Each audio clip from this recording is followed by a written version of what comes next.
Entering the house, he heard a noise, sounds that he knew well, but did not expect to hear. The reason he came home early didn't matter, it just happened. His love died when he opened the door. There was a fight. "John, do you have any idea who he is?" Her eyes were wide open, her mouth was covered with her hands. "Do you think I really care about this? How the hell could you do that?" John turned and walked down the hallway, hearing Maggie begging him to stop and talk to her. "Leave me alone." John walked out the front door, jumped into his pickup truck, and drove to a nearby liquor store. John, parked in the backlot Walmart and sipping bourbon straight from the bottle, watched the traffic. His phone started ringing, and he reached over and turned off the ringer, glancing at the screen as the phone vibrated, Maggie trying to contact him. He ignored it the first 3 times and ignored the messages that came as texts. Finally, deciding that he wouldn't rest until he sorted this out, he finally answered the call. "Hello. John, where are you? Come home so we can talk. We need to end this." "He is dead?" "Who is dead?" "Oh, you mean Brett?" "No. He got angry, made a bunch of threats about what he was going to do to you, and left." "Nice to know." "John, I have to go. Don't call again." "John, where are you?" He disconnected and returned to communicating with the bourbon. When he woke up the next morning, he felt the pain and nausea that comes with sleeping in a pickup truck. It never occurred to him to go to the hotel until he was too drunk to drive. In a way, he thought that the hotel bed was too good, that he needed to suffer a little more. He felt like crap, his mouth was dry, and there was a disgusting taste. He needed to drink coffee and take a leak, but not exactly in that order. He looked at his phone, realizing it was already 7:30, grunting from the pain in his neck as he climbed out of the truck at Walmart, buying a pair of jeans and a new shirt for work. He drove to the office and changed clothes in the truck. Sitting at his desk, closing the office door, he looked at the phone again. There were 37 messages, 20 emails, and 3 missed calls from Maggie. Bob walked into John's office and waved his hand in front of John's face. "What's happened?" "You drink it or bathe in it. Smells like Maker's Mark 2019. Such a good year." John smiled for the first time. Yesterday was a bad day, and at night it was even worse. He lowered his head. "What's the matter, buddy?" "Maggie got angry about something. If you show up like this, she'll get even angrier." "Fuck it." John looked at Bob. "You've never done the right thing. You never slept with her, did you? You're joking, aren't you?" "What's the matter, guy?" "You know that I returned early. I was supposed to return only on Friday, right? She's cheating on me." He threw his head back with a groan of pure agony. "In my house? Oh shit, you are sure?" He stood in the doorway in shock for a minute or two, and a fight broke out between us. "Holy crap, someone from the law firm. I don't know who the hell he is." "I know, I just can't handle it. I used to love her." "Why?" The pain in his voice was unbearable. "I gave her everything she wanted. I loved her more than I thought possible." "Why?" A single tear slowly rolled down his cheek. "Did you ask her?" "No, I don't want to talk to her." "You'll never get answers if you don't do this." "I know, I want to know the answers, but not now. I need to disappear for a while." "Are you leaving here?" "We worked so hard to get this place here. We've been working on it since we left school." "Don't give up. I can't afford to ransom you." "We'll figure something out. We have time. I'll take the ship this afternoon. I'll call you when I arrive." "John, wait. Where are you going?" "I won't know until I get there." "I call you. Keep paying me my salary. When you feel like it's unfair, call me and we'll figure something out. I'll turn on my cell phone if I'm within range. I'll continue to work on projects, just from a boat or something like that once I get settled somewhere. I will send you my new direct deposit bank account number as soon as I open it." John gathered the things he thought he would need and walked back to his truck. After a quick stop at the bank, opening a new account, book of start checks in hand, and a quick text to Bob, he drove to the marina. Dock sounded hollow as he walked down to his slip. Down deep was a small 33-foot Grady White with a beam of 11 feet, 6 inches. The cabin was small, but big enough for him. He bought it with an upgraded fuel tank, 560 gallons of gasoline. He drank fuel fast and heavily, but the twin Yamaha 350 was definitely pushing him through the water. He sat back with his glass and looked at the GPS screens, calculating distances, fuel consumption, provisions. Stop in Virginia Beach, another stop in Charleston, Jacksonville, Florida, Cape Canaveral, Fort Lauderdale, and then Nassau.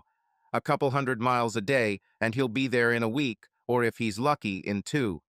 If he goes east, he'll have to ride it for a couple of days, but if he goes further north, he won't.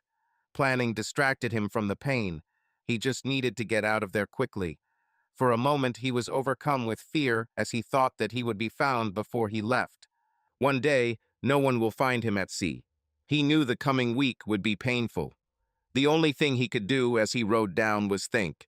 He thought about the danger of making such a journey alone, but decided that he didn't really care. It wouldn't be the worst way, and maybe even the worst. He just didn't care. It couldn't hurt more than it did right now. As if on cue, his phone rang, he put it to voicemail and soon heard a ping that told him he had received another message. He read the last message. "You should talk to me, not just leave us." His anger went from being relatively calm because it wasn't at the forefront of his mind to being furious in an instant. Don't leave us. Did she think about this when she decided to change? Didn't she leave when she slept with him? He double-clicked her number and the phone rang. "John, where are you? Where have you gone?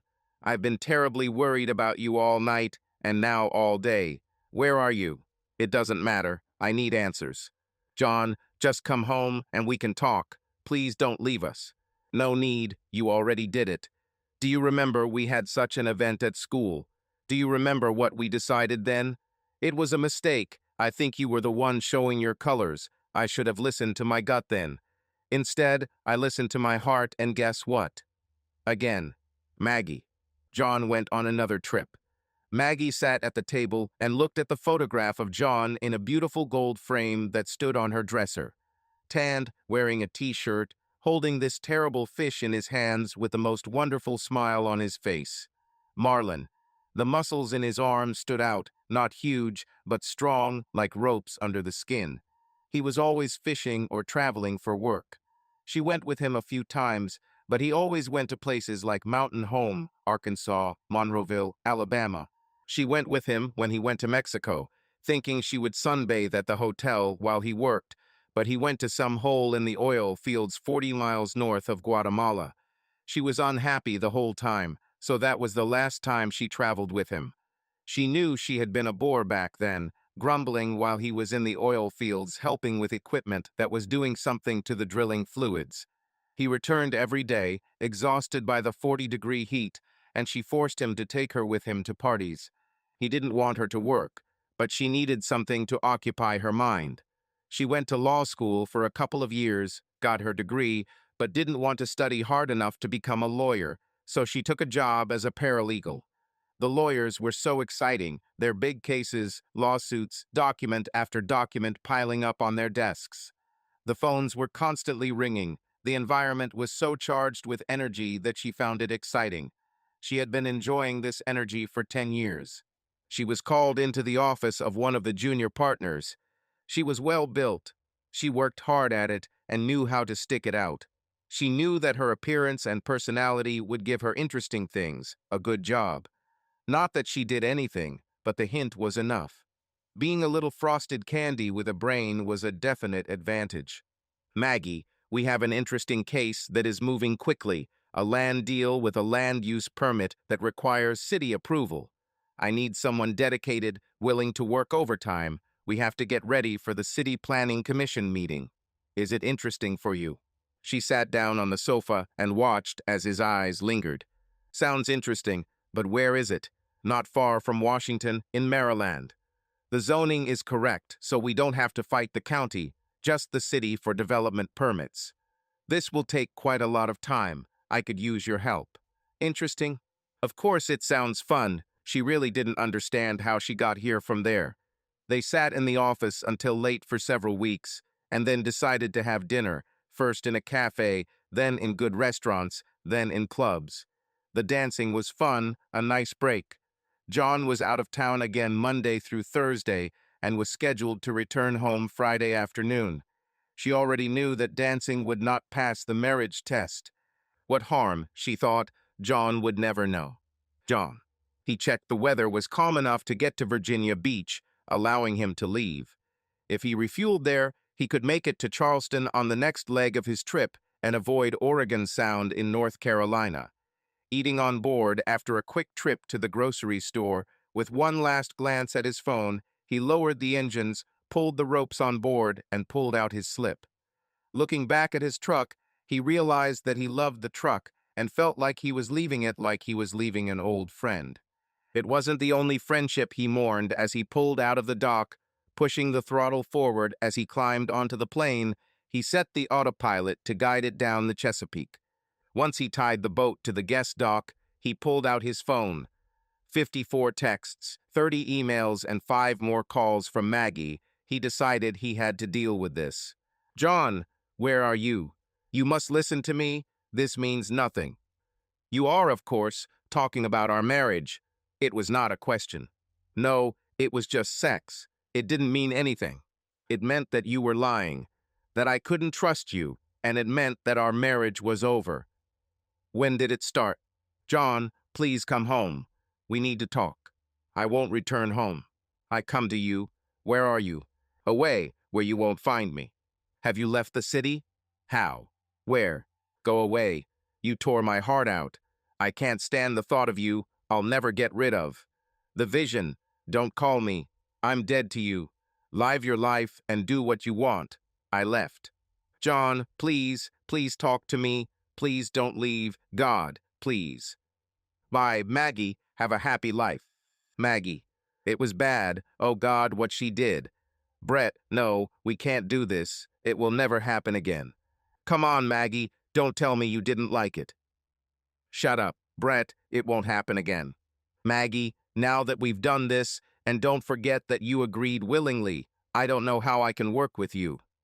You understand how this affects your work, right? What if I tell my partners that I can't work with you? Brett, what do you need for this? Am I locked in this forever? I'll leave first. I don't love you, I love my husband. He'll kill me and you if he ever finds out. Please don't take my husband from me. Please. Now she was crying openly. I'll tell you what, one more trip, and then I'll go back to the office and think about it. If I decide I need it, I'll let you know. Let's see what happens. John, what did I do? Why wasn't I good enough? I loved her so much that I would do anything for her. What does he have that I don't? Hurricane Low came from the south and was expected to hit the coastal waters sometime tonight.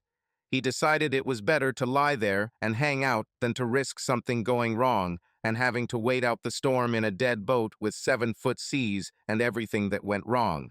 He jumped off the boat and headed to the provision store, where he bought a soft folding chair. It had Marlin engraved on the back, and he placed it in the cockpit, sat down, and watched the people go by. Some smiled at him, some simply walked by, and some greeted him with a hesitant wave. He couldn't get the image of his wife's lover out of his head. His love story with Maggie flashed through his head, a movie he really didn't want to watch, but it started anyway, image after image flashing like a verse of a song where you can only remember 2 or 3 lines, but they just keep playing over and over again in your head, threatening to rip out my heart again. He remembered the first time he saw her laughing in the student center. They had a small food bar, and she sat a few tables away. No way, John, she's out of your league, John thought. He had to walk past her to get out. He looked at her, and she looked at him. Hello. Hello. Sweet and bright. She's so damn cute, and he's suo not bright. Not bright, but not creepy either. I hope she remembers me in an hour. She must get this often. He knew that he would remember her for a long time. A few nights later, he stood at the door of the student dormitory as people came and went. Hi, I saw you the other day at the Seagull's Nest, right? He turned around, looked, and realized it was her. Yes, I think so. Why didn't you say hello? That's what I did. I said hello, he said. But you didn't stay and talk to me. Why not? I don't know you. I've never seen you before. I... I didn't think you'd be interested in this. He hated that blush. He knew she could see it. You're not very talkative, are you? Not really. You know, you're making everything very complicated. You're very straightforward, you know, he said, smiling.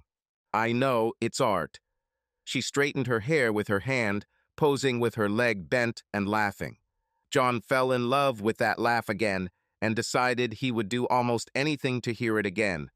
She's completely out of my league. This is crazy. If I don't leave now, my heart will break. Well, I guess I'll go. I have a test tomorrow, and I need a couple more hours to check. Wait, what are you studying? Engineer, tomorrow I have a test on thermodynamics. I don't even know what thermodynamics is. I like engineering because it has rules. Rules can lead you to all sorts of things. You just have to be creative when you look at them and maybe apply them a little differently than someone else to succeed. I try to apply rules and trends to life in general. It helps me understand things. I don't know what you're getting at. She smiled, looking at him expectantly. It's like that. From across the room in the middle of the day, just like last time, you're at least a 9. When you smile, at least you're a 9.5, and when you laugh, you're a solid 10. I 5, maybe on a good day 6. She laughed. The only rule of dating that I have been able to figure out is that you never date someone who is 1 or 2 levels above you. Any wider gap and lower level will suffer. I'm the lowest level here. Come on, you don't really believe in this, do you? Absolutely right. Take us for example. I worship the ground you walk on, convinced that the only reason you don't walk on water is because you don't want to get your shoes wet. You would know that I'm obsessed with things like school or the projects I'm working on. It's out of my control. It's just who I am. I know that. He smiled at her, and she found his smile sweet, almost boyish, as if he had a secret that only he knew. I'm also absent-minded and quite a slob. No, not really. I just have a very high tolerance for clutter. He smiled again and spoke loudly over the noise of the party. You will begin to smile less and will not laugh at all. Then some great guy will find you, and you'll decide that maybe you deserve better. Every time you look at me, you are convinced that you can do better without being overconfident. He smiled at her as she looked at him with wide, icy blue eyes. Don't look at me like that, it's distracting. She laughed again, throwing her head back. Boldness is defined as self-confidence that outweighs skill, but you definitely have the assets to do it better than I do. So, of course, not in a cocky way, but if you continue, you will be away from me again over the course of the days, weeks, or perhaps even years as this story unfolds. In the end, you will dislike me, maybe even hate me, and I will leave with a broken heart. Maybe we should just skip to the end. It's much less painful. You are crazy. You can't know that, can you? She said, laughing. Well, in my mind, I just got into a relationship with a beautiful woman. We went through the whole relationship, and you never swore at me, and we parted as friends. Overall, have a nice day. Have a happy life. He pushed away from the door frame and turned to leave. Wait. He turned and looked at her. There was a slight sadness in his eyes, laughter in hers. With everything that we meant to each other during this relationship, she made a quote sign with beautiful, neat hands with long, pointed fingers from a manicure, and all the trials and tribulations that I had to go through, it was so hard. She ran the back of her hand across her forehead. Are you just going to leave? No goodbye kiss, nothing. He kissed her. He leaned over and whispered in her ear, bye, and he left. She stood there, stunned, frozen, watching him make his way through the crowd, out of the building into the darkness. As soon as she came out of her trance, she tried but was unable to get through the crowd fast enough to catch him. When she rushed out the door and looked both ways, he was nowhere to be seen. 2 days later, he was sitting in the student center reading a textbook when she walked up with a playful blonde. Hey, Mindy, this is my ex. We were very happily married for a while, and then he lost his confidence and left. Hi, ex. Hi, Mindy. He doesn't even know your name. You weren't married, Mindy said, looking as if she was in on the joke, but wasn't quite sure. Well, we could. What is your name? If I'm going to yearn for a lost love, I should at least know your name. John. Maggie. She reached out and shook John's hand. They started talking, and when they looked up, it was already dark, and there were very few people left in the student center. At some point, Mindy went somewhere. None of them noticed this. Thank you for your time, Maggie. Have a nice weekend. I'll look for you nearby. John, if you asked me out on a date, I would probably say yes. Maggie, your 10 against my 5 just doesn't work. John, you know that the rating includes not only appearance. Is that the only thing you're interested in about me? And by the way, you're definitely above a 5 in looks. No, that's not true. But now that I know how smart you are, how sweet, it seems to me that this is not so. Yes, but now that I know you and how good you are much closer to a 10 than a 5 in my eyes. Don't sell yourself and don't make decisions for me. Besides, what don't you like about me? Why do I scare you so much, Mr. Sexy Man who doesn't know this? Ha! Are you asking for compliments? Let me think. He looked at her, and she looked into his brown eyes, which gave them a personality unlike any eyes she had seen before. Okay, how about this? When you laugh, my heart gets lighter. When you smile, my knees get weaker. When you talk about the theory of ethics in business, which has to be the most boring topic I can imagine, I can't breathe. I hang on every word. I have never spoken to anyone who had my full concentration like you do every time you speak. I love it when you laugh. I would hang upside down from the bottom branch of a tree and make monkey noises if I thought it would make you laugh. She laughed, and he smiled a soft, thoughtful smile. You don't talk about your problems, you think about others, and I find it almost irresistible. I'm so hurt, so scared that I know that at some point in the future you will break my heart and it will be my fault. I'll do something to make you angry, or I won't do what I should. It will crush me when you say goodbye, and I already love you so much that I cannot imagine this pain. I don't know if I'm willing to take the risk. Wait, did you just say you love me? Yes, now. I have to go. See you. John, wait! She shouted as he crossed the room, heading towards the door. Please don't make me beg. I'll do it if I have to, but please, don't do this to me. Just meet me tomorrow for dinner, wherever you want. Am I in, please? He hesitated for a moment, then shook his head, as if he was about to do something he shouldn't have done. I have a test on Thursday morning. How about Thursday evening? I can't do it on Thursday. Will Friday work? Sure. Meet me here at 6, please. You're done, guy. Just give up, she won. He leaned back in the folding chair. The rain was now falling steadily, cold. He rose from the chair, walked over the steering wheel, and went down the 3 steps leading to the cabin. Crawling under the stairs onto the double bunk, tears mixed with the rain running down his face. He missed her so much, but she left.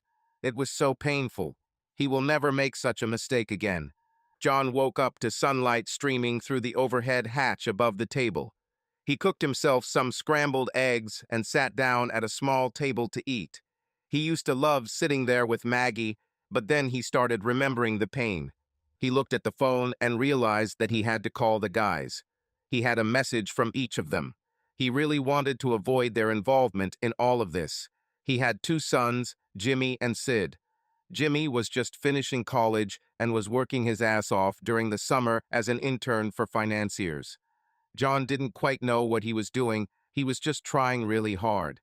In fact, the guy called the day after he graduated from college and said that he no longer needed monthly payments. He wanted to stand on his own 2 feet. Sid was a scientist and had many years of study ahead of him. He was working on his doctoral dissertation. I think he was good for another 3 years or so.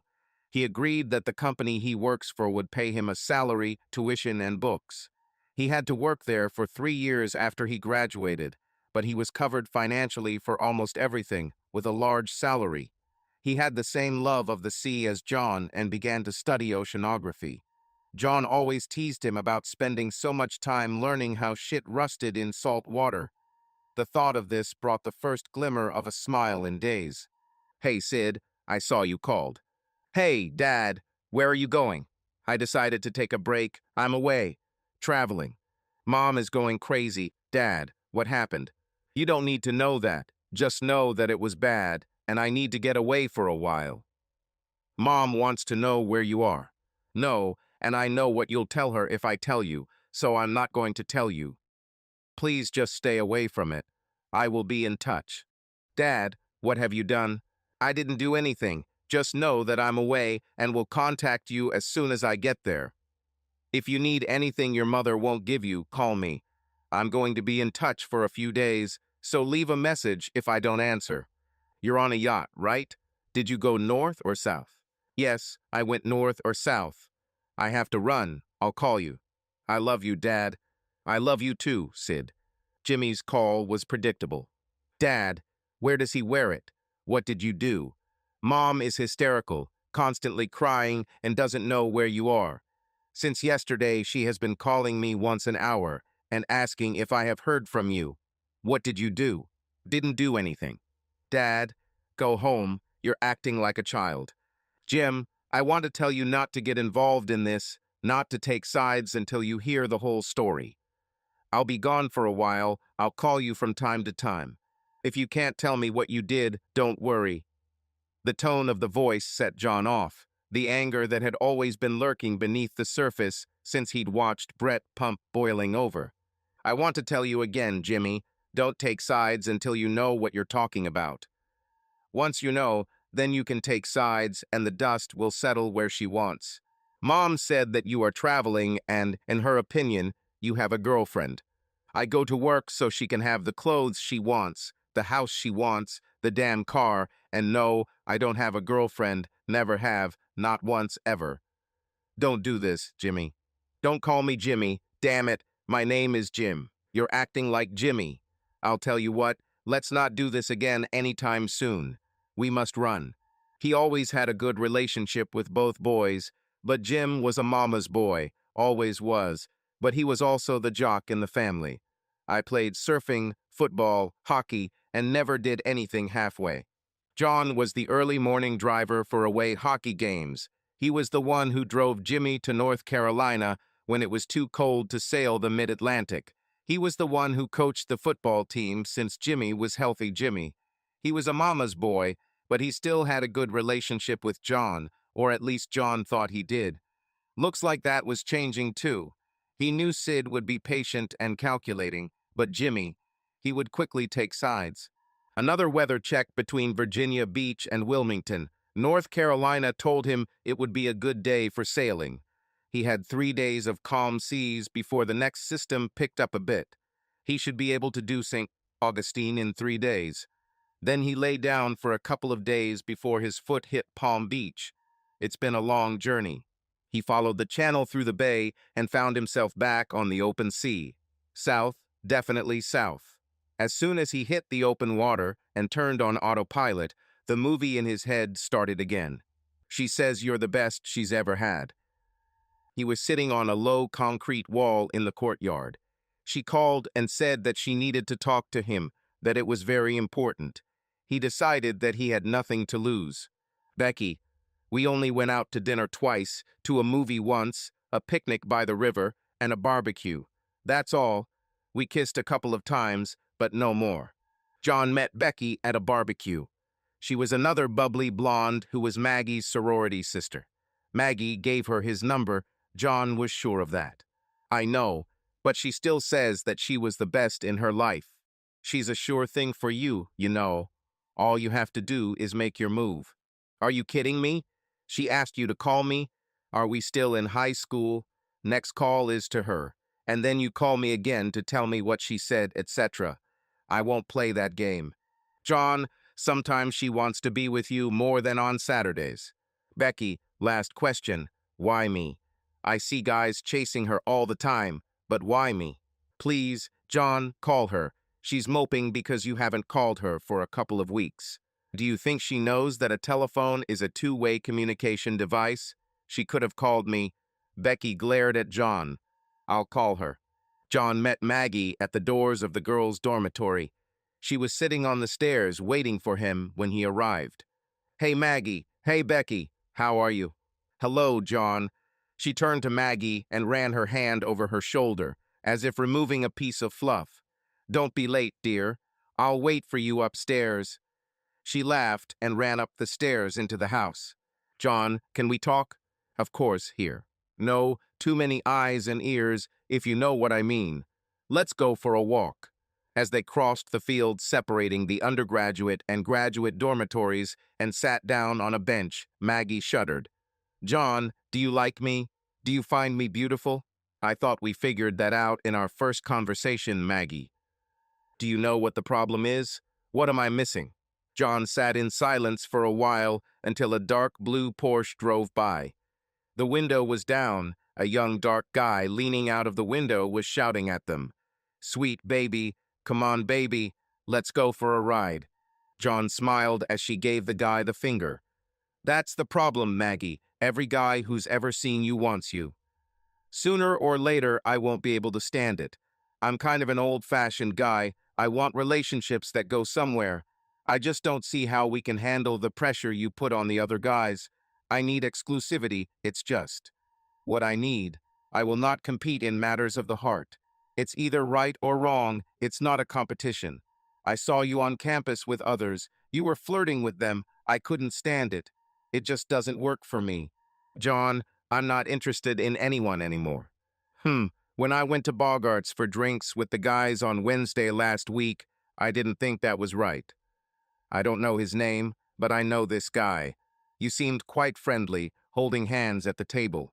John, he doesn't mean anything to me. It was just a date between friends. We are no exception. Why didn't you let me know you were there? Well, I guess that means it's not working for me. John, if you want to be exclusive, I can do it. Can you? What happens when I have to write an article, when I'm working on a project, or even worse, when I have a business trip? Yao, you can just wait for me? Are you going to miss the big party, the event of the season? John, I only want you. I'll break up with other guys. I can wait for you when needed. They're all just friends, not like you. Maggie, you should know that I'm bad at sharing with others. I'm not jealous. I won't watch your every move, but it will only take one time. Once trust is gone, it's gone. It won't come back. Ever. John, I understand. I will never lose your trust. I promise. So we are officially in a relationship. John blushed. Maggie thought it was so cute. Yes, John, thank you. They walked around campus for several hours and had lunch in the student center. When they got out and started to cross the road, Maggie sprained her ankle and would have fallen if John had not caught her. "It hurts." John carefully placed her on the ground and carefully removed the tennis shoe from her foot. She didn't seem damaged, but what did John know, right? "It's not a fracture. Can you put pressure on it? Let's get you to the ambulance. It's next to my apartment, not far from here." John picked her up, put his arm around her neck, and carried her. A couple of hours later, claiming a slight sprain and receiving instructions to stay as far away from exertion as possible, they left. She limped a little, and John took her to his apartment. He carried her up the stairs, putting her down only to insert the key into the lock. John thought, returning to what was here and now, to the boat bouncing in the growing sea. He looked at his GPS and saw that he was almost directly east of the bay. He slowed down the gas a little and turned west toward the bay. His eyes struggled to focus through his tears. The most terrible thought came to mind. I wonder if this was her first time with Brett. The pain was almost physical, and the anger returned in full force. After refueling the boat, he drove into a temporary house he had rented for the night, went downstairs, and pulled out a folding chair. He sat on the deck with a bottle of whiskey at his feet. John was too green to go the next day, so he just lounged around the boat. His phone continued to vibrate, but he didn't touch it until it reached the edge of the table. A little more every time he called, the next call would definitely send him to the floor. It was amazingly fascinating to him, like watching an ant walking along the sidewalk. "Hello. John, where are you? Why don't you want to come home so we can talk?" She simply dove into the argument. She didn't even say hello. "This is not my home anymore. I don't live there anymore, and I'll never come to your house again. John, please, don't do this. please. But it didn't mean anything. Don't say that, Maggie. It didn't mean anything. It was just one time. I didn't mean it. It just happened. All the other stupid excuses and reasons. I hate to be a cliché. Don't you dare lie to me anymore. I only need to ask one question, and then I'll walk off into the sunset, and you'll never hear from me again. Why? John, please. I love you. Please. Can we end this? Maggie, remember, after we started dating, you had a date. You told me you broke up with Tim and needed to see him again. This is not what I saw then. This is not what I feel now. It was bad then. It's even worse now. You've broken our trust, or at least my trust in you. I gave you a chance, and it took a while, but you ruined it. Now answer my question before I hang up for the last time. Why? John, it's not what you think. It was a mistake. This is the first true thing you told me. It was definitely a mistake. It ended our relationship, our marriage, the happy home our children remember. John's anger continued to rise at the same rate as the discomfort in his stomach. Didn't I always give you everything you wanted? A house outside the city, a car, clothes, jewelry. I thought our life was pretty good. You never complained. Now I understand that this was not enough. He heard sobs on the phone. It wasn't you, John. It was me. Why? Maggie, answer me just one question. Why? If it's not because of me, then why? John, just come home. Tell me where you are, and I will come to you, please. Can we just sit and talk? No, I need to know why. I don't know, John. It just happened that way. If we can't understand why, then how can we avoid it in the future? I'm over it. We're done. Goodbye, Maggie. Please understand that this is goodbye, not see you later or talk later. Just goodbye. No, John. He heard, looking at the phone to press the end button. He would never forget those painful days in the first few days of their relationship. He should have seen this coming. She told him that she would break up with the others. God, how many of them were there? The movie in his head started again, sitting in the sun with a glass of water in the cup holder next to him. First he heard her laugh. Looking across the yard, she stood hand in hand with Tim, throwing her head back and laughing, holding his hand. Her beautiful smile, he didn't expect that it would never be shared with someone else, but the way she looked at the guy told him that this was not the relationship she said she had with others. John had a choice: remain in the shadows or make himself known. Not being one to shy away, he stepped out of the shadow of the tree he was standing under. Hello, Maggie. The look on her face told him everything he needed to know. They promised to be exclusive. She told him she loved him over 2 weeks ago. It didn't look exclusive. John, it's Tim. Nice to meet you, Guy. Tim extended his hand. John did not reciprocate his feelings. He almost felt sorry for Tim. He clearly didn't know anything. I have no doubt. It was good to see you, Maggie.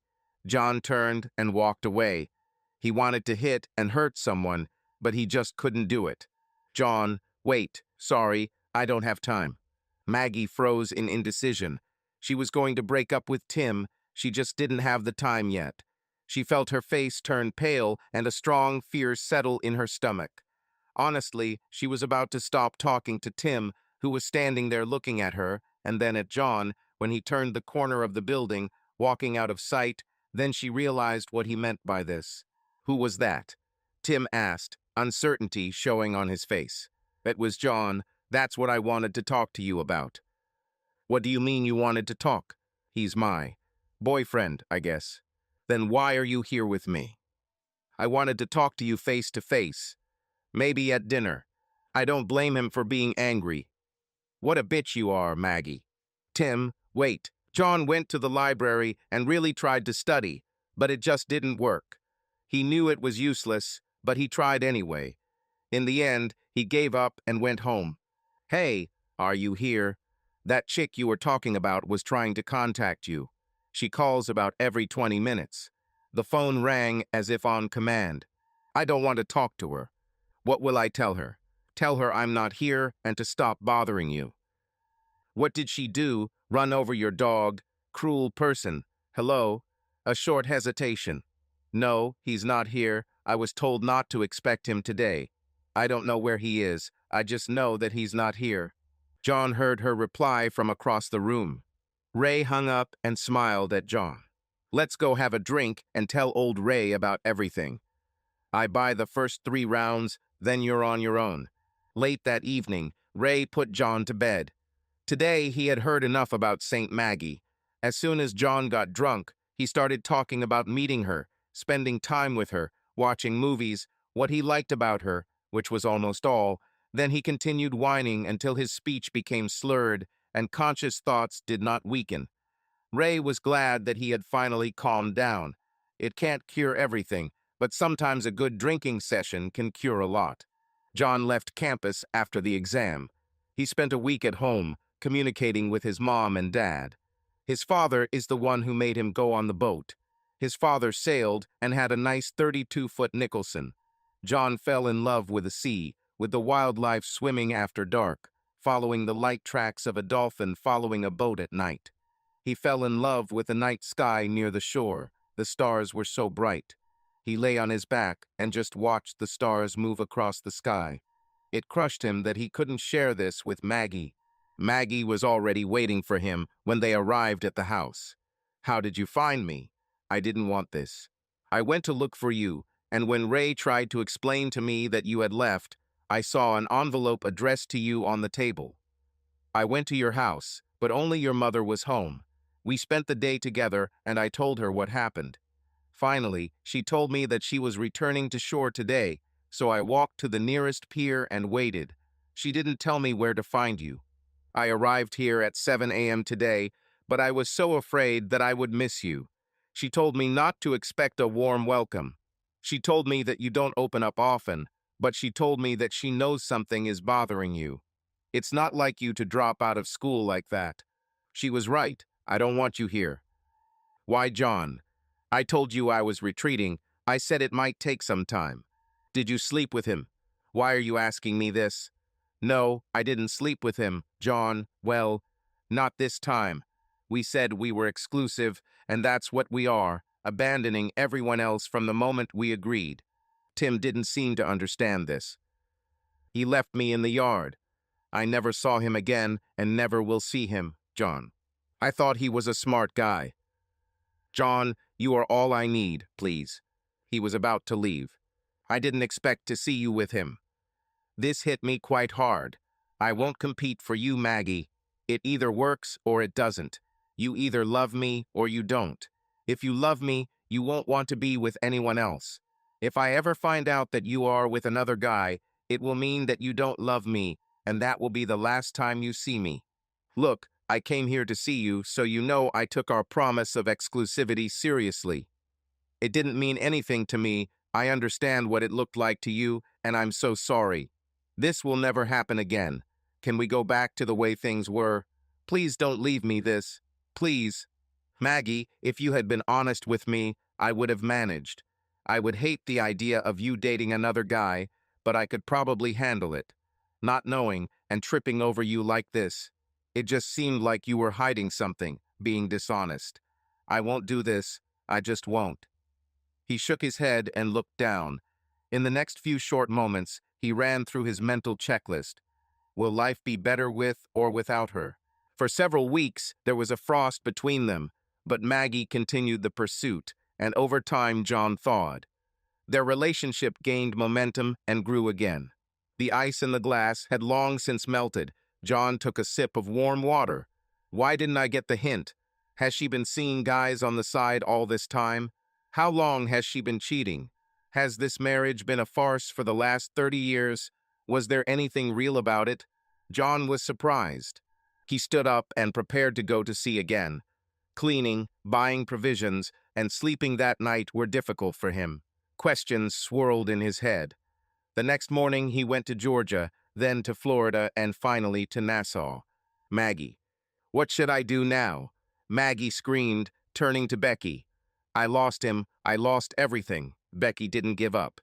"Maggie, why did you do this? What were you thinking about? You left a 30-year relationship. How are you going to explain this to the boys?" "I'm not going to. Explain this to the boys. Oh my God, how could I? This caused a new flow of tears. She covered her face with her hands, tears streaming down her cheeks. Have you talked to them? No, not really, since I told them he left. I keep calling them to see if he called them. He only called Jimmy once, but Sid is silent. So, in their opinion, John just left you for no reason, he just left. And you don't think they'll be surprised if John did something wrong? Will you just let them think what they think? Are you willing to take the risk? Will it damage their relationship with John, and you can't do anything to prevent it? You don't deserve him, you know that, right? I was so good that I just slipped, you know? You sound like you slipped on a banana peel. What were you thinking about? Do you think John will ever forget walking in and seeing this? Maggie looked at her, and there was understanding in her eyes. You crushed the sweetest guy I've ever met. He was a coach. He gave everything to you and the guys. He worked like hell. Do you have any idea how many women wanted to pounce on him? I watched this happen. He was always polite, always gentle, but always decisive. No meant no, he wasn't interested. You threw it away. I have to do something, Becky. I have to let him know that I love him. You can try, but I don't rely on you.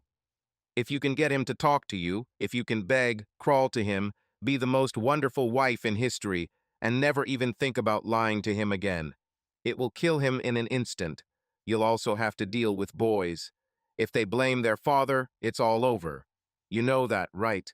Oh God, I screwed up. I ruined everything. He must talk to me. He must. John. John sat on the floor of the cab in the back, holding the pump in his hand. He was in his uniform shorts and a shabby t-shirt, always a fish t-shirt. His tan had darkened over the last week in port.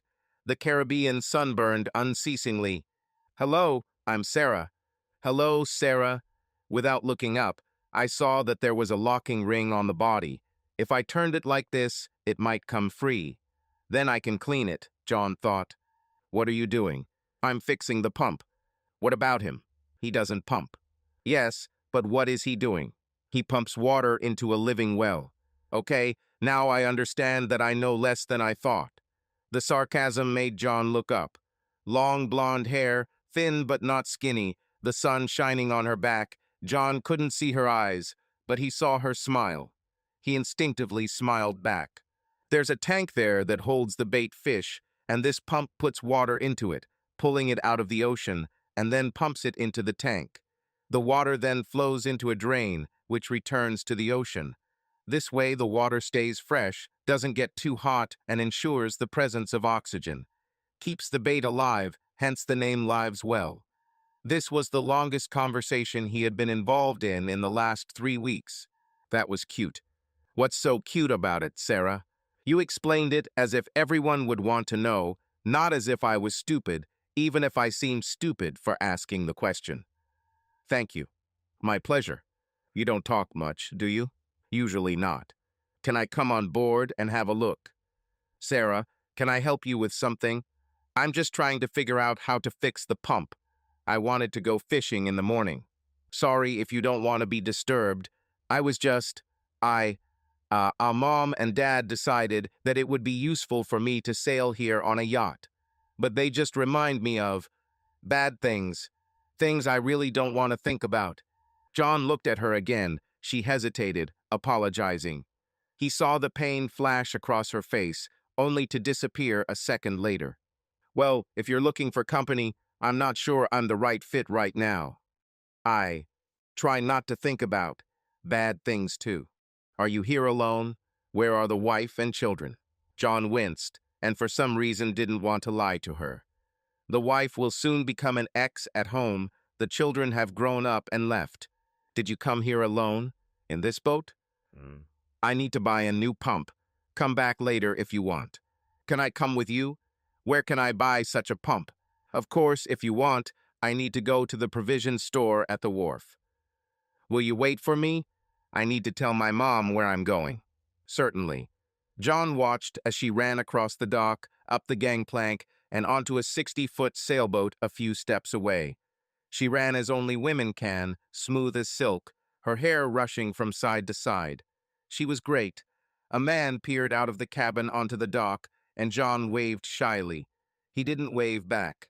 Sarah ran back along the dock, her white shirt with small pink horizontal lines almost completely hiding her body, loose and conservative. When he could see her face without sunlight, he decided that she was probably about 30. Tiny wrinkles appeared at the corners of her eyes, and a crease appeared at the corners of her mouth. Eyes that are both beautiful and smart, insightful, wise. Do your parents mind if you come with me? Yes. They're just playing it safe. I went through some bad times before we came here. I'm really sorry. They walked up the pier in silence, and as they approached the pier office, the music of the steel drums grew louder. There was a tiki bar with a sand floor, and several people sat at the counter watching the band play.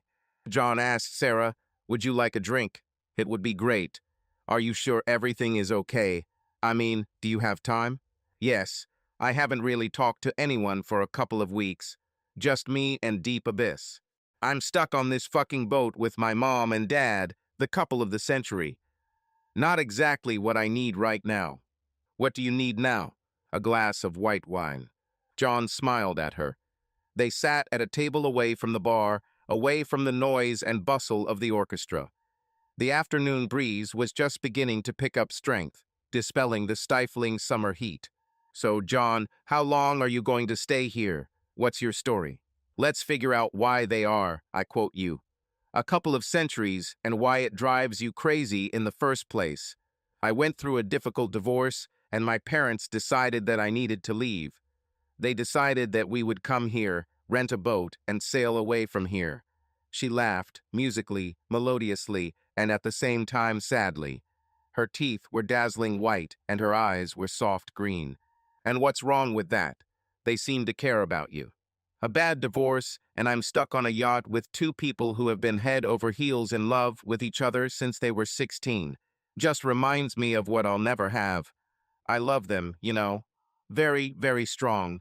It's just a pity that Dad doesn't know how to swim or didn't hire a captain who can. I wish. I don't know what to wish for. I thought I had it all. I had a good job. I thought I had a good marriage for 20 years, a house with a white picket fence, a kid doing well in college, and one night it all fell apart. It was all over in one night." A tear rolled down her cheek. "I'm very sorry that I fell on you, John. Sorry, I have to go." "Sarah, please don't go. She can't be old enough for all this to happen. It just can't be," John thought. "I've been doing this for almost 30 years, and it all happened in 15 minutes. It was during the day, not at night, but the end result was the same. I left and never returned." "Oh, John, I'm so sorry. Are you divorced too?" "No, I haven't gone through this process yet." "Have you talked to her? What happened when this happened?" "I talked to her several times on the way here. Just short conversations, more questions from me than anything else. There aren't many answers. Let's see, it's a week and a half to get here, and I've been here for almost a week."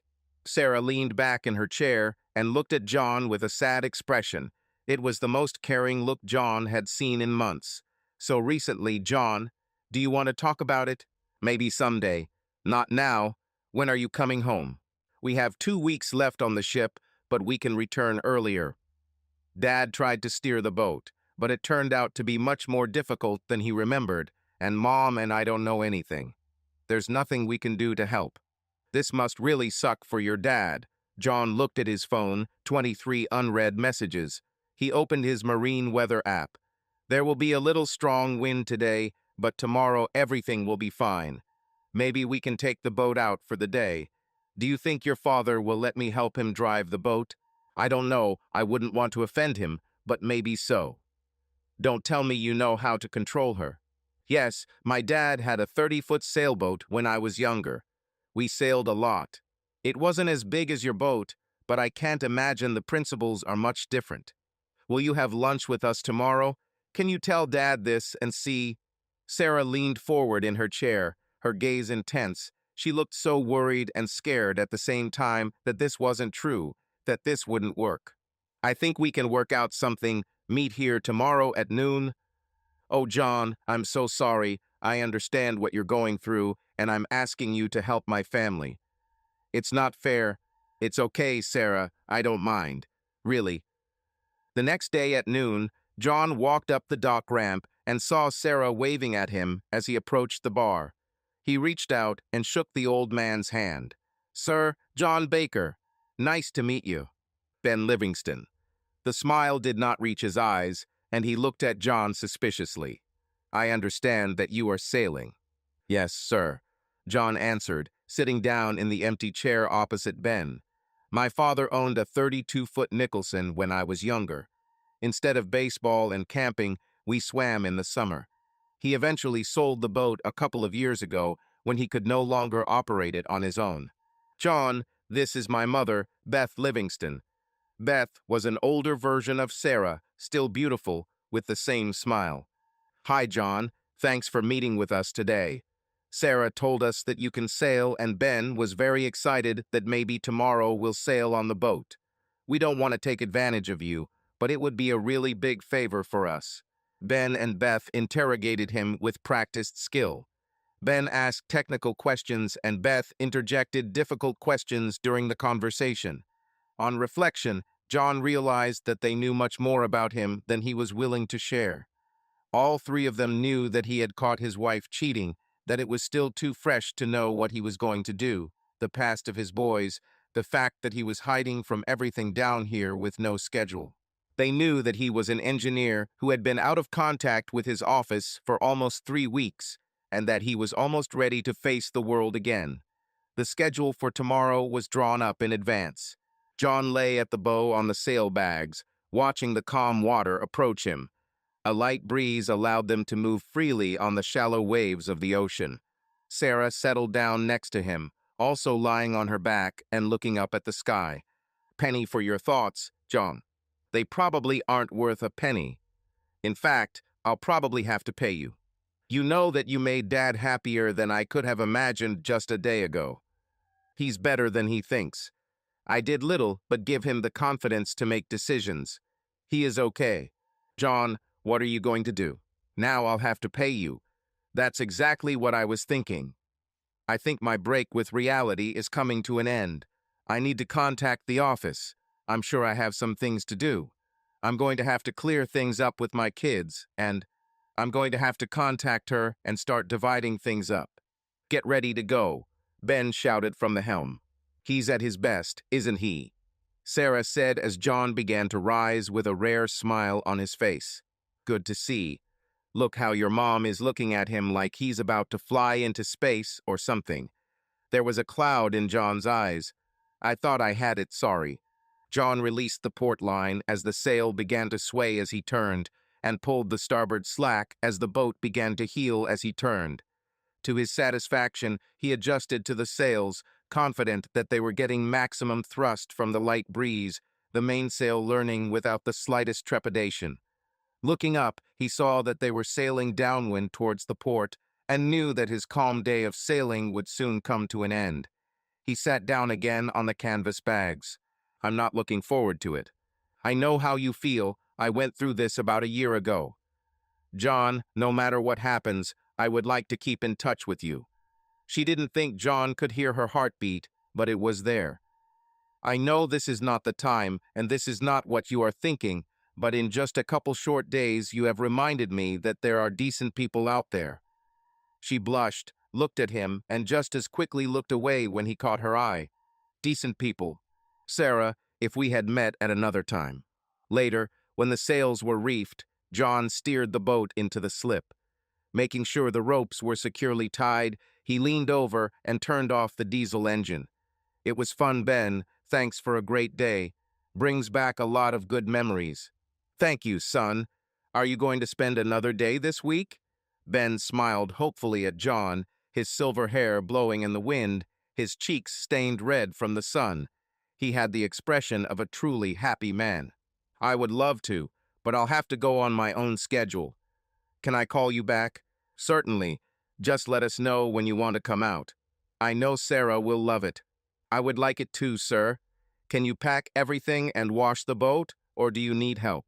I think women are already working on this, but thank you. Ben smiled and pointed to Sarah and Beth, who were scrubbing the deck with soapy water. Then I'll leave. Have a nice evening. John slid from the gunwale on the pier, smiling. I feel like a British captain during the Second World War, he thought, returning to his boat. Crawling into the boat reminded him of his loneliness. He felt even more alone than the day before. Maybe he was starting to feel again. Maybe this is good, maybe not. Anger surged through him again. He took the phone and turned it on for the first time in a long time. Voicemail and messages weren't his priority, so he dialed Bob. You're alive. John, I'm really starting to worry. Where the hell are you? I'm in Nassau. Wow. How are you doing, buddy? Are you okay? I'm still very angry. I know I have a job to do even while I'm here licking my wounds. Yes, John, we have a problem with Alexander's equipment. They have valves and motors that constantly fail. They want a new design to fix it. Can we move the valve or fix the damage or whatever? Do you have time to deal with this? Email me the plans, Bob, and I'll take a look. I will answer you by the end of the day tomorrow. If you do this tomorrow, I will feel much calmer because of your direct contribution. Yeah, about my direct deposit, hold it for a day or two. I need to start separating things, sorting out my investments. Speaking of which, she calls every day and asks if she has heard from you. Can I tell her we talked? Until you tell her where I am, you can assume we were talking. If you talk to her, tell her I won't talk to her again until she tells me why. I already told her about this, but I think it won't hurt her to hear it again in a different voice. John, how can I contact you? I called your cell phone several times with questions, but it went straight to voicemail. I turned it off. I'll call you every day at 3 o'clock if I'm not fishing. If I'm not there, I'll call you when I get back. John and Bob discussed various projects that went from equipment startup to maintenance phases for over an hour. They discussed the normal day-to-day running of business and personnel issues. It was a normal conversation, and the normality of the conversation didn't hit John until he hung up. Dad, where the hell are you? Now it's not funny anymore. Mom is going crazy. She calls me every day and asks if I have heard from you. Jim called me too. Where are you and what happened? Asked Sid. Sid, I really don't want to get into this. It was really bad, and I don't see us coming back from this. Mom told me the cops were looking for you. What did you do? I hit someone. That doesn't sound very good, Dad. When are you going to come back home? I'm not sure I'm going to do this for anything other than a short visit. I need to clean some things up, and then I'll come back here. Where is it, Dad? Just not in the city. Once I work things out with your mom, I'll tell you, and you can come visit me. Jimmy is going crazy too. He said your last conversation didn't go well. He is very angry and wants to know what you did to Mom. She doesn't tell us anything. She just cries a lot. In time, he will get over it, and so will she. Come on, Dad, just tell me what's going on. Please. Just understand that I'm fine and I'll be back soon. I'll let you know when I arrive. Maybe we can have dinner or something. Kristen would like to see you too, Dad. Tell her hi, and I'll call you in a week or two. John ended the call, pulled out the chair he'd bought on the way down, and popped the cap on a new bottle of whiskey. John woke up to Sarah pulling his arm. Come on, John. You need to go to bed. You shouldn't be here. Not now. I'm not a very good person. Oh, bullshit. Get up, go to bed, and we'll talk in the morning. You know you're beautiful, right? In your condition, everyone is beautiful. Not all.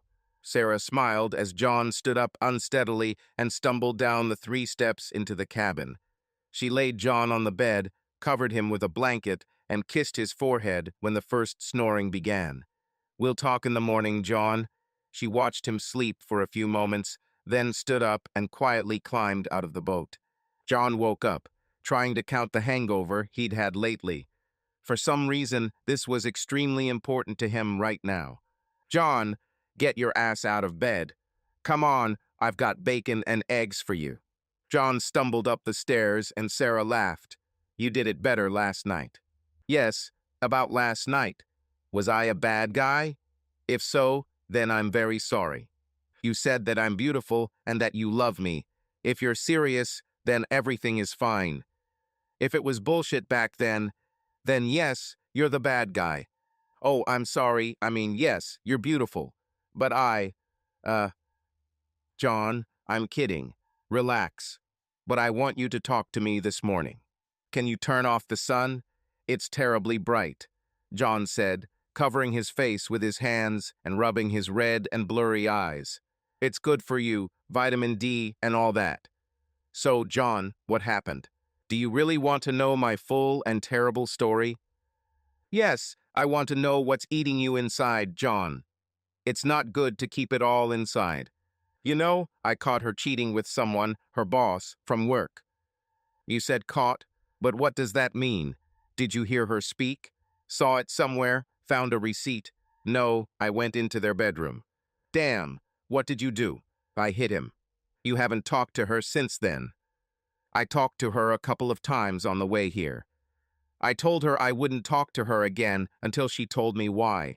She didn't answer my question, and I haven't spoken to her since. You seem to be in pain, and you can't stop thinking about it. You drink yourself to sleep every night. I loved her, Sarah. I loved her with all my soul. I cherished her. Your use of the past tense seems terrible and final. No chance of reconciliation? No. The shine has gone from this apple. We went through an event when we first started dating, and I got over it. I'll always have that sight in mind every time I think about her, every time I see her. It makes me doubt myself, you know. Am I not good enough? Sarah laughed.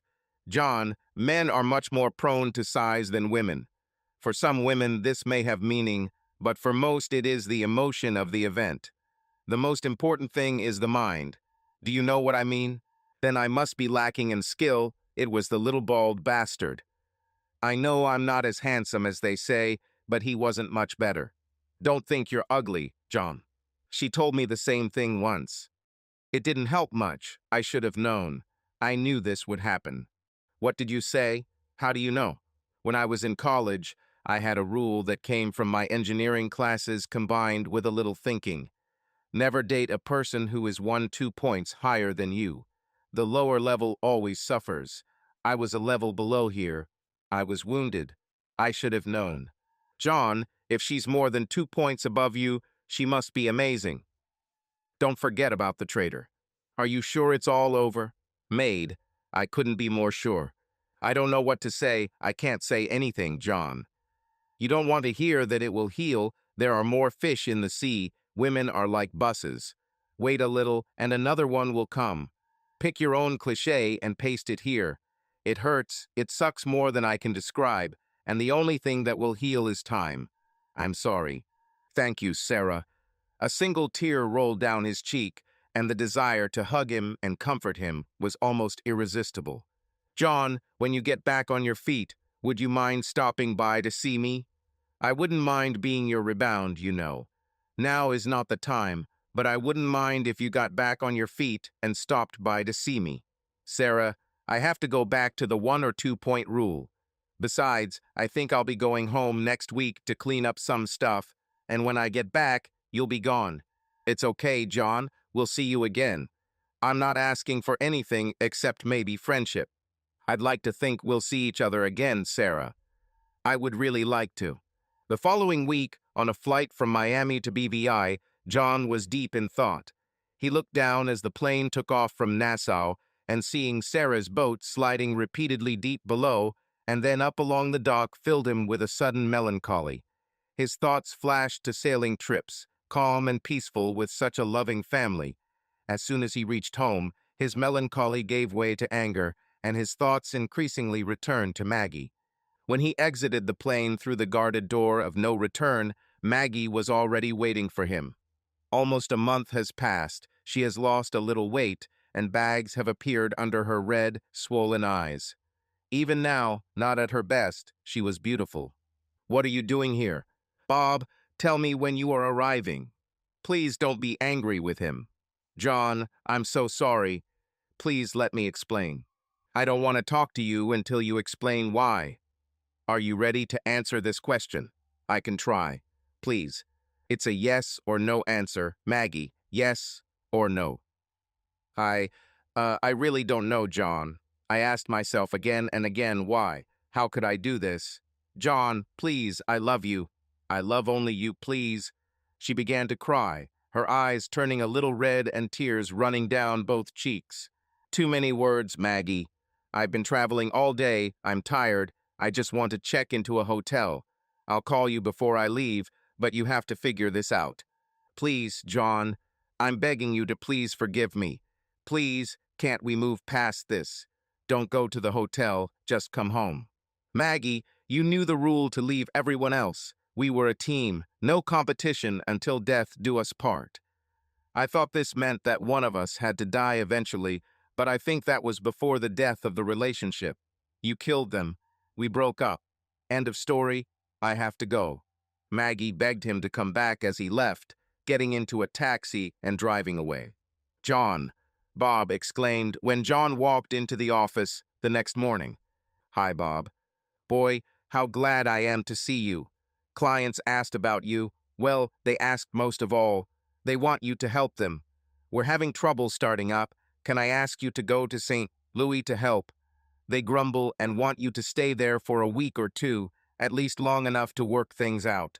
I don't know. I need to see a lawyer. I think I'll go to Tim, get my finances in order, figure out what other things I need to deal with to get out of this. Are you okay?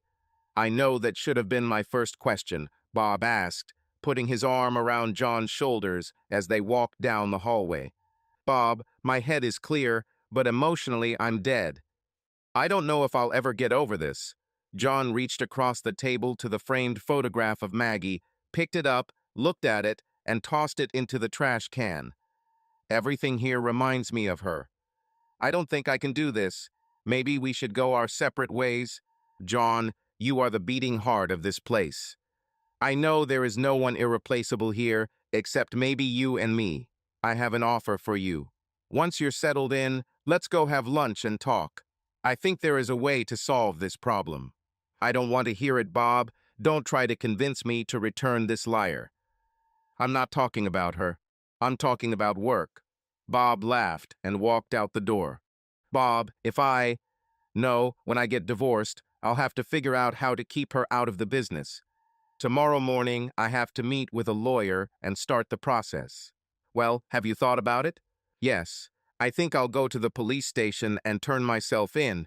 You'll fire me for inappropriate behavior, and I'll sign up again as a consultant in a month or two after the divorce is final, so she can only get her teeth into my consulting fees. First, I need to meet with a lawyer. He will take me to the police station. You must settle everything, and through a lawyer. Do you think this idiot is going to press charges? I hope so. This will give us a reason for a new agreement between us, but I will hit him with a claim for alienation of affection, abnormal behavior, inappropriate behavior, moral clause, and anything else Tim can come up with, and convince him to drop the charges. We can find out how to structure everything when this is all over. You know I hate this, right? You and I built this place together, and I enjoyed it. It's okay, everything will be back to normal sooner than you think. Well, at least soon. Okay, we need to run. John, how are you doing? Tim smiled as he walked across the room with his hand outstretched. It's been better, Tim. These are personal law, family law, criminal law, and business law. I don't know who to turn to. I was hoping that you could guide me. John, what's going on? A month ago, I found Maggie with her boss. Damn, how? I found her with him in my bed. What did you do? I hit him and then left the country. I boarded the ship to Nassau. I was away for about a month and only returned yesterday. Does she know you're back? Yes, they met me at the airport. I have a couple of questions here. I want a divorce. Please collect these papers immediately and serve her, or tell me who I should hire to draw up the papers and serve her. And I also have to deal with the cops. This is Brett, her boss from Dewey, Scrum, and Howe. I believe I'm wanted on assault charges. Let me make a couple of calls. Could you wait outside for a bit? Before you do that, you should know that I want to use it. I think we can get him to give in if we threaten to sue, but I have to be fired for inappropriate behavior, so she can't get my half of the company. I didn't think to take photos, so I don't have any evidence other than what I saw, he said. I don't know if I can commit adultery, and I don't know if it would change everything if I could. Okay, let's get Mary and George here so we can attack this whole thing as a united front. I don't know how I can afford this, but what do you need as an advance? John, don't worry about it now. We'll work it out. This is the story of my life right now. Everything is in limbo. I fucking hate this. When he appeared before a magistrate, it was by video recording. He stood next to George on the podium. In front of them was a screen with a picture of the judge. Okay, Mr. Baker, it says here that you attacked me, Brett Gaunaris, by hitting him. What do you say? Guilty, Your Honor. Even in the video, the judge was an attractive woman. Her face is slightly angular, her eyes are sparkling, her expression is intelligent. Do you admit that you hit this man? Please tell me there are mitigating circumstances. Yes, ma'am, there is. George responded. Oh, please, Mr. Baker, enlighten me. I don't mean to be disrespectful, but George interrupted him. At the crime scene, Your Honor. Thank you, George. Yes, ma'am, they were at the crime scene, I think. John smiled. What do you mean? If that means they were in my bed in my house, then that's true. A barely noticeable smile flashed across the judges' faces. And you decided to hit him? Yes, ma'am. The staff appreciates your restraint, Mr. Baker. In 2 weeks, you will be in my courtroom. Is that okay with you, Mr. Hans? Yes, Your Honor, George answered. Mr. Baker, you have come to the wrong address. Mr. Gaunaris contacted the state attorney. It is my understanding that he is very unhappy with the costs associated with his emergency care. If he's not happy, then the DA is not happy. Be ready. She even smiled at John. Thank you, ma'am. We'll be ready, George answered for him. And Mr. Baker, please don't hit anyone else. Yes, ma'am. You are released on your own recognizance and do not leave the state. Mr. Hans, it is your responsibility to ensure that your client is in court at the scheduled time. You are free. Yes, ma'am, he will be there. When George and John turned away from the stand, the judge heard George quietly exclaim to John, "Oh my God," she smiled. "I've never seen her smile before. She seemed nice to me, George." Before John, she was never called sweetheart, and the emphasis is on never. It will be interesting.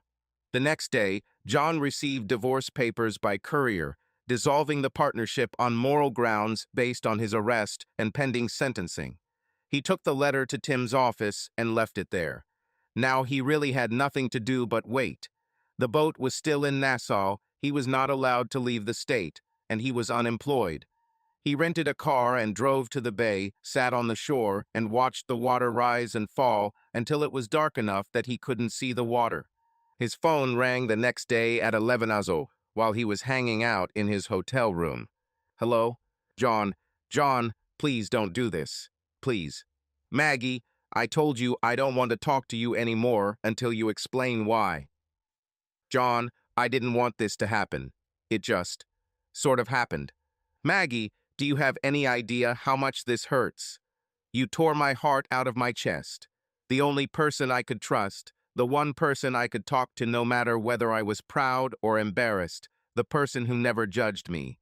I thought we would grow old together and play with our grandchildren together. John, please let me explain. Let me show you that I love you. Please, let's meet and talk, please. You will explain everything now. Okay, one shot. Then you will sign the papers so we can move on with our lives. I have a lot of free time over the next 2 weeks, and then I'll probably be gone for a while. What do you mean you're going away for a while, and why do you have free time? You mean after work? No, I was fired, and I don't want to go to jail. Brett filed charges. Oh my God, John, how did you get fired? Were you a partner? Oh my God, I cost you your business. I can never forgive myself. I'm so sorry. She cried and breathed heavily between words. Morality clause. If one of us is accused of a crime, the other will get the company. I have a court date in a week. I don't know what will happen to this. I won't let him do this, John. I won't. I don't think you have a choice. Are you still working with him? John, please meet me. Let's see what I can do. Let me show you that I love you and only you. The fact that she was evasive did not go unnoticed. It's too late for that. I just want to get my business done and get out of here. Please, John, just lunch. Can we talk? In a public place, I can't make too much of a scene, please. Okay, okay? Tomorrow D. Luigi's is in Little Italy. Noon? Okay, John, thank you. I love you, honey. Don't say that, and don't ever call me that again. You have lost the right to call me that. Okay, John, I'm so sorry. I'm so sorry. When she came in, he was sitting against the wall, facing the door. She was just as beautiful as she had been in college. Sure, she had put on a few pounds and her eyes were red, but once again he noticed that she had aged a lot. Maggie. He didn't get up when she approached the table. No hugs, she asked with a tight smile. No. John, you're so cold. We spent 30 years together. You cheated on me. How many times and for how long does this last? It was just one time, John.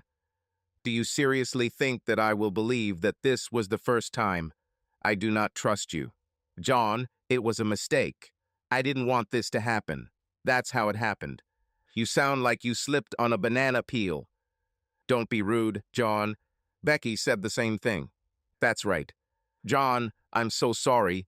I can't believe you lost your company. What are you going to do? Are you going to fight this? No, it's in the contract, just like the morals clause in your employment contract at the law firm. I'm going after him, alienation of affection, going after the firm on the grounds that they didn't honor the morals clause with you and Brett. I'll think of something. John, you're just trying to hurt me. It's okay, hurt me. I deserve it.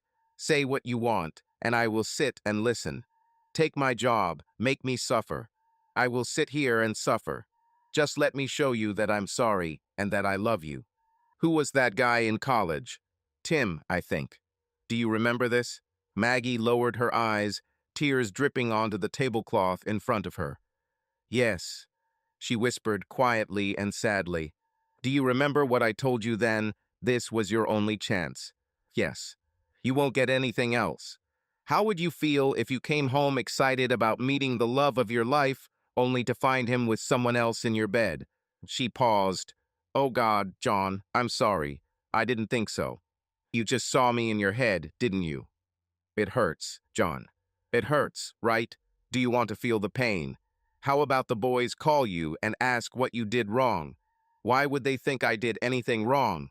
What did you tell them? I didn't. I didn't tell them anything, John. I just told them. I just asked them where they were. Her sobs forced her to speak fragmentarily. You must be responsible for your actions. Until you do this, nothing will change. I don't know if I'll ever get over this.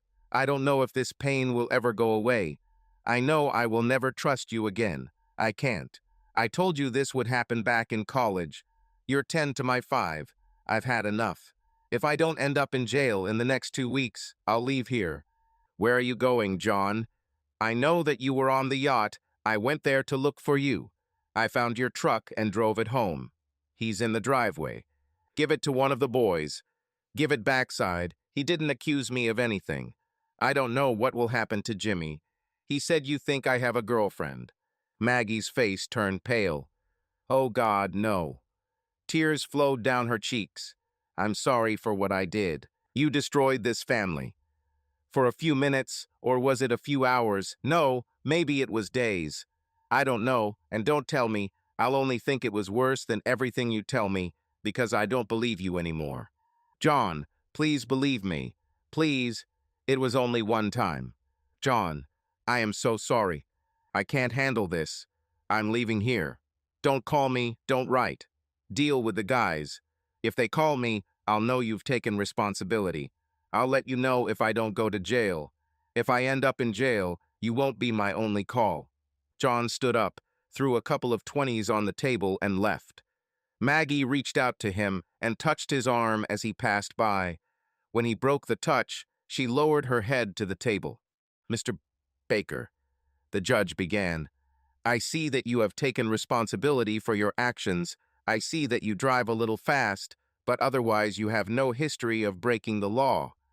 She shuffled papers on her desk. A wooden platform made of light polished a tree that John couldn't identify. It was neither oak nor pine. She looked at him standing in front of her. Do you have any evidence? Is there anything you want to say that would mitigate your punishment? Well, Your Honor, I'm sorry that my actions brought us all to this place. I'm sorry that I wasted your time. I wish I could tell you that I won't do this again, but I can't promise you. If I catch my wife, he looked at George, at the crime scene, the judge smiled as George whispered to him, flagrante delicto. Yes, that's right, flagrante delicto. I was tempted to hit him again. I promise that I will do everything possible to restrain myself. Mr. Baker, are you working? I was working, Your Honor, but I was fired from my business because of a morals clause. I could have been arrested. I'd like to go back, but it depends on what happens here today. So, Mr. Baker, in the opinion of this court, we have a law-abiding citizen who, due to extreme stress, made the wrong decision. I'm going to set this case as PBJ, Mr. Baker. Do you know what that means? Unfortunately, Your Honor, I don't know. This means that I don't declare you guilty, but I don't declare you innocent either. I'm giving you probation until trial. This will remain on your record for 5 years. You will essentially be on unsupervised probation for 5 years. If you have another violent crime in the next 5 years, you will serve the sentence that your future crime deserves, but you will also be sentenced to time for that crime, most likely 5 to 10 years. Do you think you can behave yourself, Mr. Baker? Yes, ma'am, Your Honor. This will help me hold myself together if I ever find myself in this position again. Your lawyer has some papers that you need to sign. You can go. Thank you, ma'am. John turned to leave, took another look at the judge, who smiled at him, and left the room. The lawyers, John and Bob, were sitting at the table. I can't believe it, John. I've never seen her treat anyone easily before. This is my first time here. How will this affect our plan? How can I protect my business from Maggie? John, we can just take a chance. Just get back to work. If you don't, we may not have a business to protect, said Bob. I'm going to continue working for the business. Tim, what if I went back to work for Bob like any other employee, rather than as a partner? We'll continue to do business, and when this all blows over, Bob can promote me to partner, and we'll go back to business as usual. I think this could work, John. Let me look at the partnership agreements, see what provisions there are. You haven't been convicted of a crime, and I'm not sure you're still not a partner. We must do this according to the rules. Did she sign the papers? No, not yet. Bob, I'm going back to Nassau. I'll work remotely and figure out how to get her to sign the papers. I may go to St. Louis next week or the week after. Are you sure, John, that there is no way back from here? No, I'm over it. I just want to leave. I want to live my life. John walked down the dock of the marina to his boat, looked down and saw the empty space in the water where Sarah's boat was moored. For a moment he was overcome with melancholy as he realized that she was gone from his life. He enjoyed sitting and talking with her, and the memories of being on the yacht with her parents were memories he would cherish for the foreseeable future. She was proof that there are good, dedicated women out there. Maggie. She watched John leave the restaurant, head down, and felt his pain like a stone on her chest. She was breathing hard, her hands were shaking, she wanted to hug him, put her head on his chest, and just hug him tightly. She wanted it all to go away like it was in the past. She stopped in the middle of the parking lot on her way to her car when she realized it was truly over. She would never be able to hug him again. It was the last time she touched John, the last time she felt his warmth. Tears flowed in a steady stream from under her sunglasses. Mom, really? Are you kidding me? Jimmy asked. Did your dad catch you cheating? In your bed? She heard him sigh. Do you know where he is? No, I blamed him, and he no longer answers my calls. I think Sid knows where he is, but he won't tell me. Mom, I'm so angry at you. Jimmy, I'm so sorry. I can't believe I did this. I can't understand why. I still love you, Mom, but I don't understand how you could do this to Dad. I'm just angry at you. I need to call him. I need to apologize. I just hope he answers my call. He's not in town, Mom.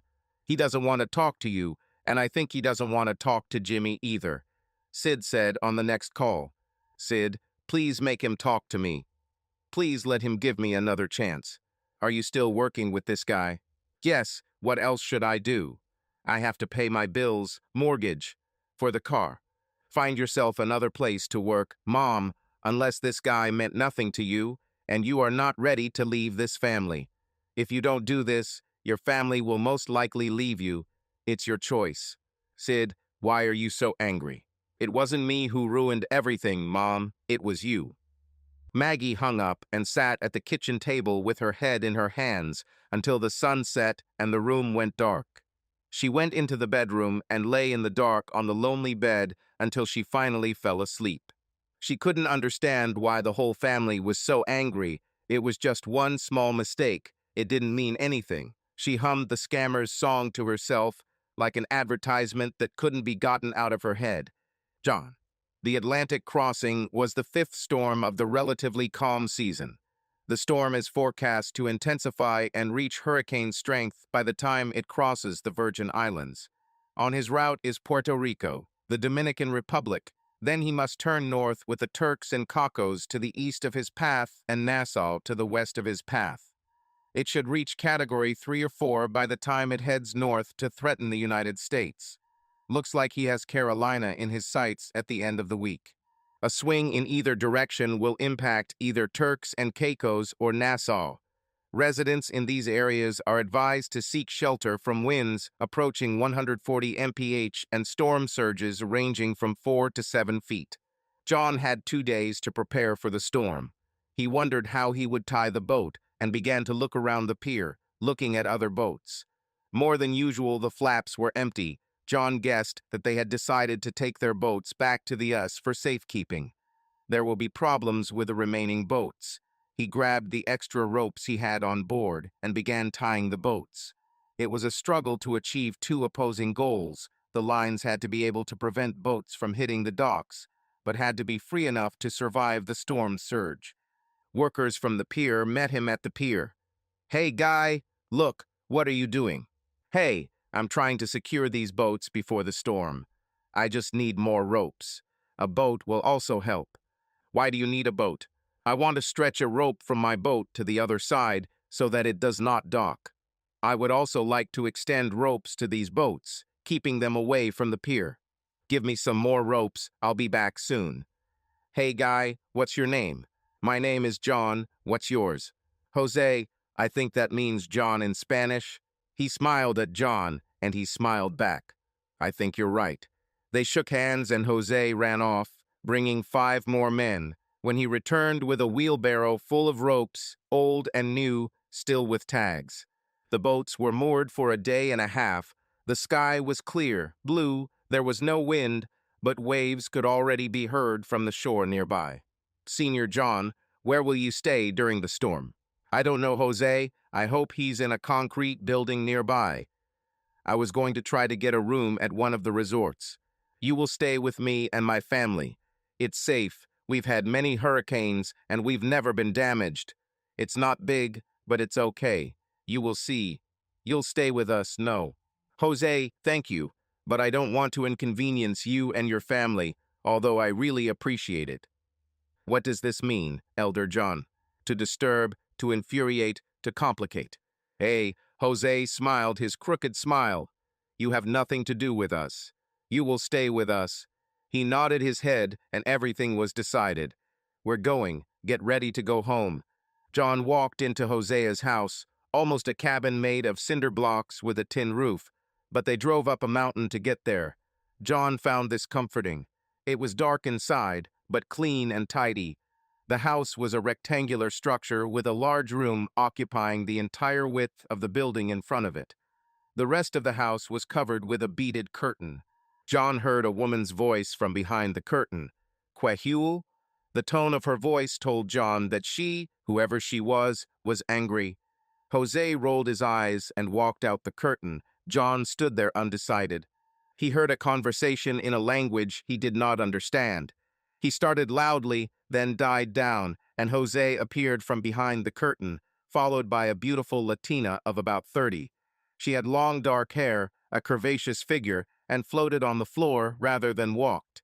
She extended her hand and John shook it. Her skin was soft, but her fingers were calloused. "You're Jose's new friend, aren't you?" She spoke with a strong Spanish accent and broken English. "Yes, Mom, I'm here too." He looked at the windows. "To help. You'll stay for the storm, right?" "Yes, Mom, if you don't mind." "This is good." "Thank you, Mom." "You're working, I'm cooking." John followed Jose out. Jose had pieces of corrugated tin that fit each window. John held them in place, while Jose screwed the screws into the holes that looked like they had been used before. While they were working, neighbors began to show up and help. When they finished Jose's house, they moved into the house next door, and then into the house next door. The sky darkened, and the first thunderclouds began to gather. John was so busy helping that he never had time to call the boys or worry about his boat. He did everything he could to give her the best chance to survive the storm. Returning to Jose's house, they sat on a pair of canvas and wooden chairs on the wooden platform that served as the porch. The Latina brought 2 cold beers, handed one to Jose and the other to John, then turned and walked back into the house. Not a word was spoken. "Is she your wife, Jose?" Jose leaned back in his chair and laughed a full belly laugh. "No, Elder John. My wife died." He made a serious face and fell silent for a moment. "She got sick. This is Hermosa. In Spanish, it means beautiful. She is my wife's sister, my daughter-in-law. She is very beautiful." The 2 men walked over, sat on the porch steps, and took Hermosa's beer. She smiled for the first time in John's presence. It was a beautiful smile. Her teeth were white and straight, just a hint of crinkles at the corners of her eyes. John sat and listened to the tone of the conversation between the men, not understanding the language except for a few phrases. He looked at the sky and at the rare, ragged clouds approaching the island. He could swear he saw a bend. The wind began to pick up slightly, more than the light breeze he was stuck in, and he knew a storm was quickly approaching. He thought about the boat and knew he had done everything he could to protect the boat, the boats on the marina, and the houses in the neighborhood. When it started to rain, everyone stood up. Everyone shook John's hand, saying gracias. He understood, but didn't really know what it meant. One of the men paused for a moment while the others got ready and was the last to approach John before he left.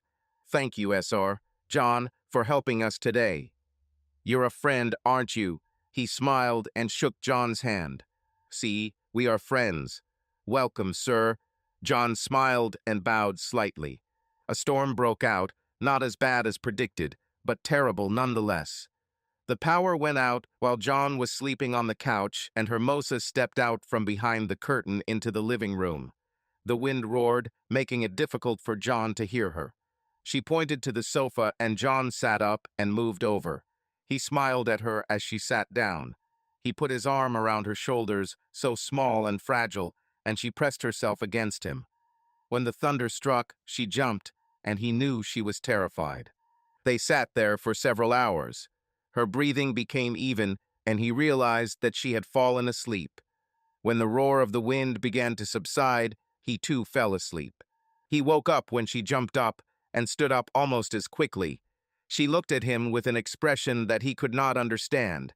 Part anger, part kindness, a lot of shyness. Her straight hair was disheveled and hung over one eye. She was stunningly beautiful. Jose came out from behind the curtain, looked at them both, shrugged his shoulders, and said, "Que pasa aquí?" She launched into a long speech that he really wanted to understand. She was animated, her hands were moving in the air, but he did not understand a word. He looked at Jose, waiting for an explanation. "She says you helped her weather the storm. She was afraid, and you held her. She also said that you are a true gentleman, but I'm not sure if that makes her happy or angry. Women, you can't understand them, can you?" "I can't, that's for sure, Jose." "Are you ready to go to the pier? I really need to check on things down there. Hermosa left the room. I think she's preparing breakfast. Are you hungry, Senator John? We'll sit on the porch, right? John and Jose carried 2 chairs out onto the porch, opened them, and sat down. John watched as the neighborhood came to life, as fallen branches were dragged to the side of the road, removed in front of doors. Hermosa brought each of them a plate of scrambled eggs with hot salsa and small slices of spiced beef. It was the most delicious thing John had ever eaten. John and Jose pulled fallen palm leaves from Jose's ancient Toyota pickup truck and prepared to leave. John reached out to shake Hermosa's hand, but she hugged him. With a strong Spanish accent, she said, "Thank you." John bowed his head, climbed into the truck, and held on. The ride was fast, and Jose jerked the steering wheel from side to side to avoid fallen branches and parts of houses that littered the street. When they got to the dock, they found that one boat had swamped another in the parking lot, but John's boat made it through the storm fine along with the other boats.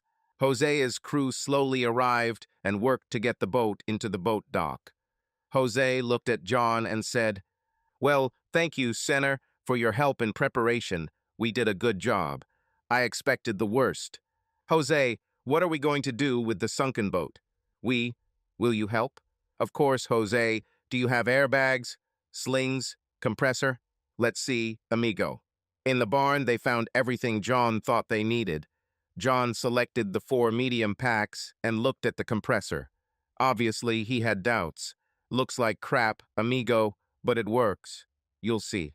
John helped install the airbags, reaching into the water to run straps under the sunken boat. He asked Jose to turn on the compressor and coughed as the ancient gasoline engine started up with a blue cloud that grew as it ran.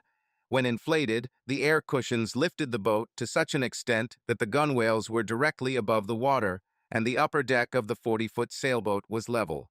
Jose found a gas pump, and they sat in companionable silence as the pump worked and watched the water level in the boat slowly drop and the boat rise out of the water. They pulled out the skiff and, as a team, removed the excess ropes from the boats they had secured before the storm.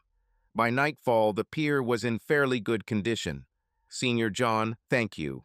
John extended his hand and Jose pulled him in for a hug. "Will you come with me?" he asked, raising his eyebrows questioningly. "Thank you, Jose, but I'll stay on my boat." "Please tell Hermosa thank you for everything." John turned on the generator and charged his phone. As soon as it had enough charge to turn on, it began to beep. He received several messages from Sid, 2 from Jimmy, and a message from Maggie. He also had a message from a number he didn't recognize. "John, I know you weren't expecting to hear from me. I heard about the storm and wanted to make sure you and the boat were okay. I would be glad to hear an answer from you. Sarah." After making sure Sid was okay, he called Jim. "Hey, I saw you call." "Yes, Dad, Sid told me where you are. He was terribly worried about you. Dad, I'm so sorry. Mom told me what happened. I'm sorry I blamed you." "It's okay, Jim. I told you not to take sides until you know the whole story." "I know, Dad. Can you forgive her for family?" "Jim, I can't. She broke my trust. I won't be able to do my job that requires traveling, wondering who she is with this time every time I travel. I want it so much, but I just can't." Maggie. "Oh my God, Becky, he's there in the boat. I hope he's okay." Maggie. "I'm sure he's fine. He knows what to do to be safe. If anyone can get through this, it's John. What are you going to do with it?" There was a knock on the door and Maggie answered. "Are you Margaret Baker?" "Yes." "Can I see your ID?" "Oh my God. Will I be served?" "Becky, he really does it. He's divorcing me." "You've been served, ma'am. I'm sorry." Tears streaming down her cheeks, Maggie took the envelope and tore it open. She sank onto the sofa and whispered, "Please, God, no. I lost him. I'm so sorry. It was just one time. It didn't mean anything. Maggie, I'm so sorry, but it really meant something to John." 2 days after the storm, John sat on the deck with the pieces of the pump in his hand under the bright sun. "What are you doing?" "I'm fixing the pump." Is this a living well pump? John looked up and saw Sarah wearing a pink and white striped shirt. Sarah, what are you doing here? He stood up and walked to the side of the boat near where it was parked on the dock. I heard you had a storm here. I wrote to you, but never received an answer. Can I come on board? Please? Sorry, let me grab a chair. Where are you staying? I am so glad to see you. I don't know where to stay yet. The hotels are not all open yet, but I think that there aren't too many people here now. I'm sure I can find a room. I came here straight from the airport. Sorry, John, that was stupid. What do you mean, stupid? I thought so. I thought you and I. Oh, damn, I don't know what I thought. I decided that it was all over, that I would do this. I would never see you again. And then the storm hit, and I watched the coverage like a football match. I couldn't stand the idea that you needed help. Sorry, John, I shouldn't have come. I mean, hell, you've never even kissed me. Sarah, I don't know what to say. I'm not even divorced yet. Don't get me wrong, the time we spent together was special. You are an amazing woman. Let me think of something, set you up for the night, and see what happens. Jose will help us. It's okay, John, A tear slowly rolled down her cheek. I'll just get back to the airport. I have to go. Let's talk to Jose first. Hold on tight. John leaned down and kissed the top of her head as he went to find Jose. The next week, John and Sarah fished, sailed, relaxed on the beach, and basically spent another week in the sun getting to know each other. They flew to the mainland together when John went to St. Louis and spoke frequently on the phone in the months that followed. John rented a house on the island and set up an office for himself. He agreed with Bob that he would come to the office for a few days every month and travel directly to clients from Nassau. Bob promoted John to shareholder, and they set up an office working on projects in the islands, which grew to 5 engineers plus support staff. Maggie agreed to the terms of the divorce. She kept the house in which the boys grew up, and liquid assets were divided equally. Maggie sued the law firm for harassment, and Asshole, as she now called him, was fired. He had difficulty finding a new job and soon left the area. His claim against John was dismissed in its entirety. John received compensation from the firm, but set aside the amount for the grandchildren he hoped would arrive soon. Sarah and Maggie met on a sunny day when Sid, Kristen, Jim, and Courtney came to visit them. John sat on the porch of his rented bungalow with his first grandchild on his lap in a worn but durable rocking chair. Maggie stood at the foot of the steps leading to the porch and watched John play with the baby. John, I thought we were going to do this together. God, I'm so sorry, but it really didn't mean anything to me. Maggie, it meant a lot to me. This meant that nothing we shared had any meaning to you. It meant that family, trust, all the morals we taught the boys meant nothing to you. It was something I couldn't forget. It killed my trust and broke my heart. I had to move on or die. It was all so simple. Hey, baby, Sarah said, backing toward the door with a tray containing iced tea for John. She stopped and looked at Maggie, then turned and looked at John, then looked at Maggie again and said, You are as beautiful as John said. I'm Sarah. Maggie's shoulders sagged and a tear rolled down her cheek. I hope we can become friends, Sarah said, holding out her hand for a handshake. Hi, Sarah. I hope so too. Take good care of him. He deserved it. You are a very lucky woman. Subscribe to our channel so that your second chaff doesn't cheat on you, and go ahead and listen to the next story, because this story is nothing compared to the next one. If you're under 18, don't even think about listening to the next one.